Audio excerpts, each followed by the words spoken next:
Hello Pioneers, my name is Kylie Bradshaw. And I'm Sam Martin, and this is The Press.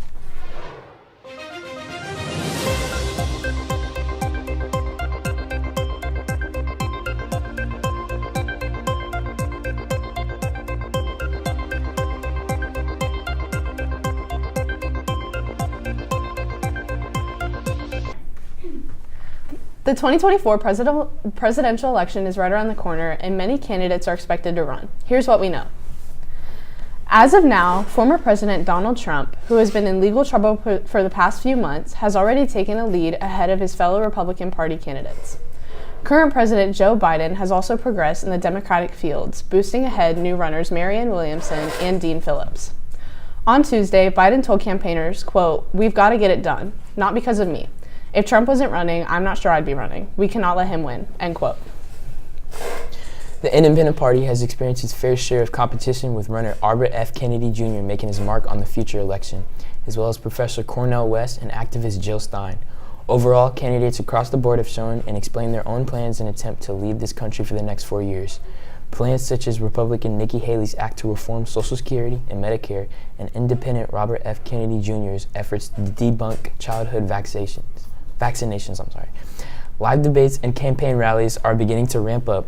We will make sure to keep you updated as situations change.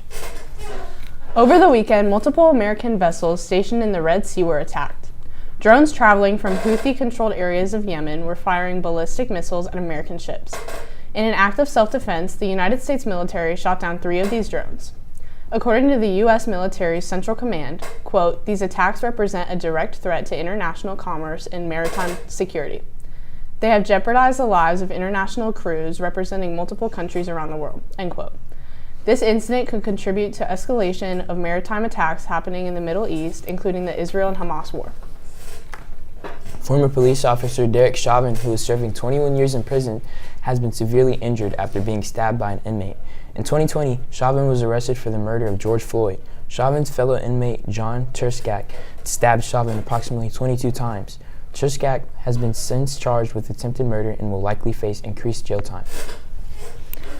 As the conflict between Israel and Hamas continues to create headlines, Eniel decided to take a deeper dive into the past and look into the history of Israel. Here's what she found. Eniel?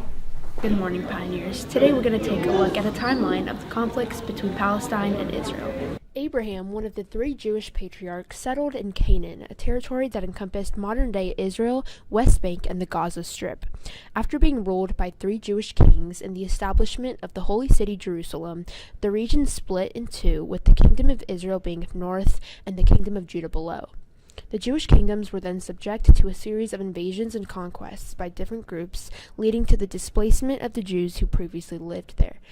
One of the groups that conquered this area was the Holy Roman Empire, who renamed the Kingdom of Judah to Palestine and introduced Christianity to this area. This was followed by a series of Arab conquests, which introduced a third religion, Islam, into the same area, making Jerusalem a sacred holy land for all 3 religions. Fighting was prevalent between the Christians and Muslims for hundreds of years, and it fully became under Arab control with the rise of the Ottoman Empire.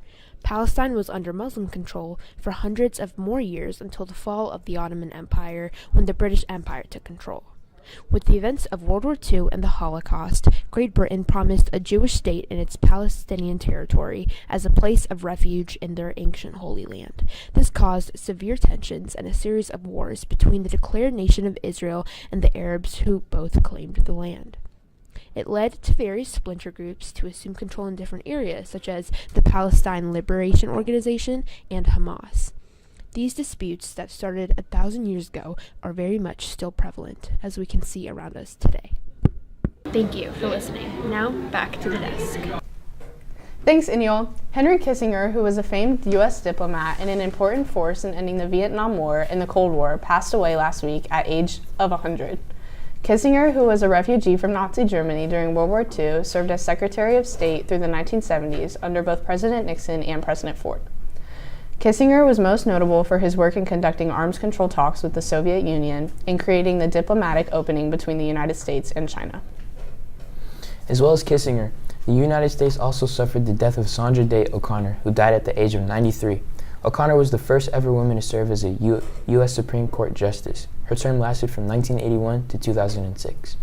O'Connor had an important role in the overturning of abortion decisions, which she first focused on in 1992. Along with this, she was also known for expressing her interest in affirmative action.